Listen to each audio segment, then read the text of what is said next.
Hello everyone, this is Amritpal Singh. Welcome to the second video on MongoDB series. In this video guys, I'll be introducing you the introduction of MongoDB. In the first video, I've introduced what is NoSQL, and I've already have said one thing about MongoDB is like it's one of the example of NoSQL database. So in this video, I'll be talking about its basics. It will be a very short video in which I'll be talking about its basics. So what is MongoDB? We all know it's an open source database, and it is a document based database, which I already said in the first video as well. So if we just go through the official website of MongoDB, this is how they actually market it. They say they already have said in their official website that it's one of the most popular database. It's also true as well.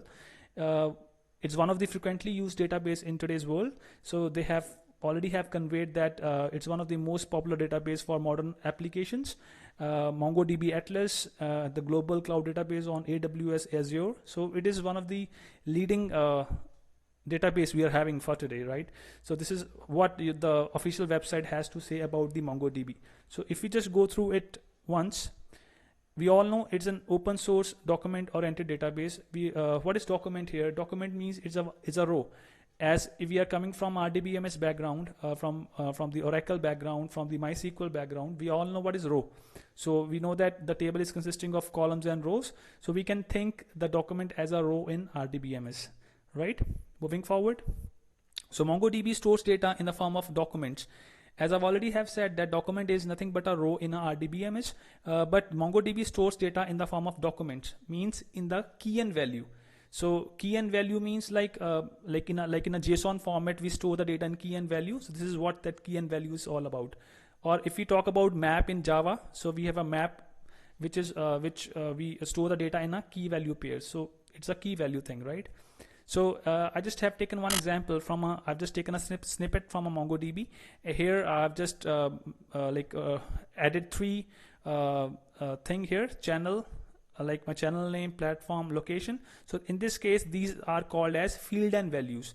In the MongoDB terminology, we call it as field and value. So channel, platform, location, these are the fields. Unboxing big data, YouTube, India are the values.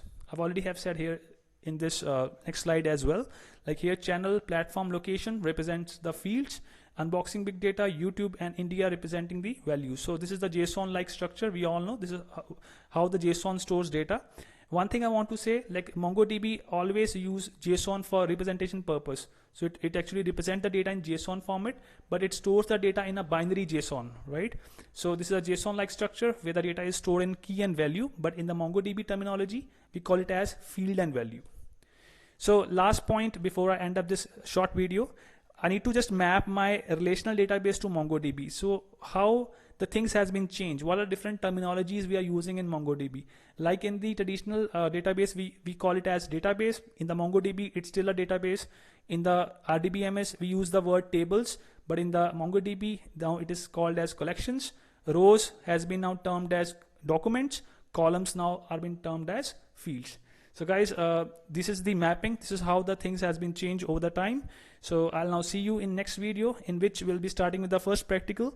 So I hope you must have understood the basics of MongoDB, their terms, like what is key value, what is other like terminologies. I hope the things went well. So please provide me feedback on this video as well. Thanks for watching guys. See you next video.